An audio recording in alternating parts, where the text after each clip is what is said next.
When I was a little girl, my mom often scolded me for crying over things.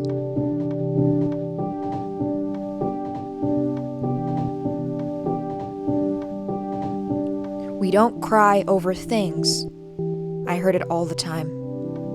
When my beloved baby blanket unraveled one night, whose softness I knew innately could never be replaced. When I carelessly lost a gift from my aunt, and no one could stop my crying. It wasn't even the money I missed, but the wonderful gold envelope she had so carefully sealed with love. I understood something very early on in my life, and it terrified me. That things can vanish, and they will not come back. Objects are replaceable, my mom continued. It is people who aren't. She was right. But logic does not tend to dissuade children from what their hearts say. Turns out, it also does not dissuade adults from what their greed says. So maybe I, in particular, knowing this, should have seen this climate crisis coming. That was my first thought. When the LA fires first started, the air turned thick enough to taste. In those first few hours, only things burned up. You know, homes, belongings, and then more did. One of our neighbors couldn't outpace the smoke.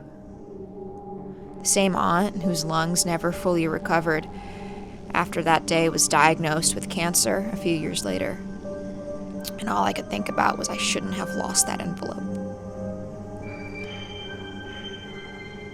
"We don't cry over objects," Mom said. "We cry over people." So what happens exactly when you lose both?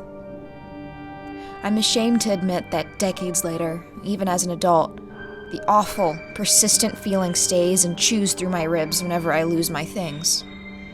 I no longer burst into tears, of course, but I can't help my grief over little things. I'm a stupid kind of sentimental.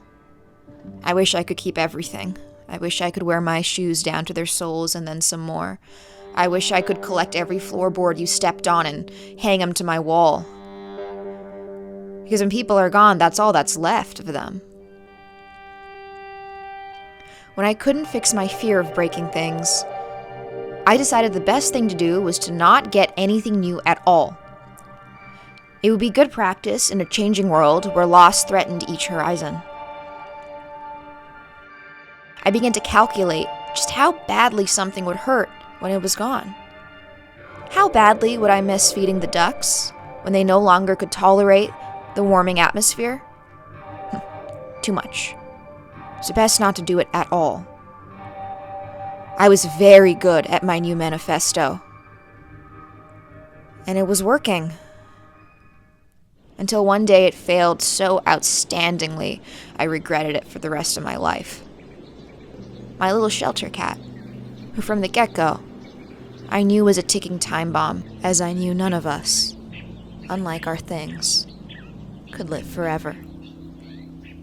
You know, the blanket, the envelope, the homes, hypothetically we could have saved them. They could have outlived us. But when I took her in, it was the first time in my life I had accepted something that was guaranteed to go out. I still fed her. I watched her sleep. Even today, I'm not sure why. When the inevitable did happen, as it always does, it took a big part of me with it. I went back to feeding the ducks. Why do we do anything if we predestinate the loss of its end? Even in devastation, it seems impossible for us to stop loving. You know, maybe for whatever reason, I still took her in, along with all the other people in the world who take things in, who cherish them, who seek their comfort in hard times, and who are persistently haunted by the fear of losing them, who dedicate their lives in saving them.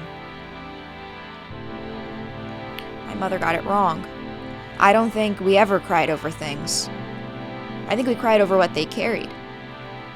And when those things break, it's impossible to decide what goes with them.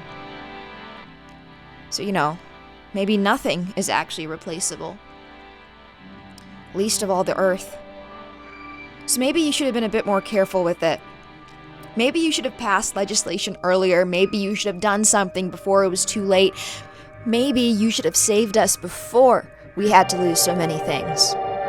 I think of the trees, the city, everything that is so much more and seen as less by us. The stones by the water, my baby blanket, my cat, the Arctic waters, the world, wishes of a better future now gone up in smoke. I think of every other thing that's threatening to flicker out underwater with constant drumming in my ears.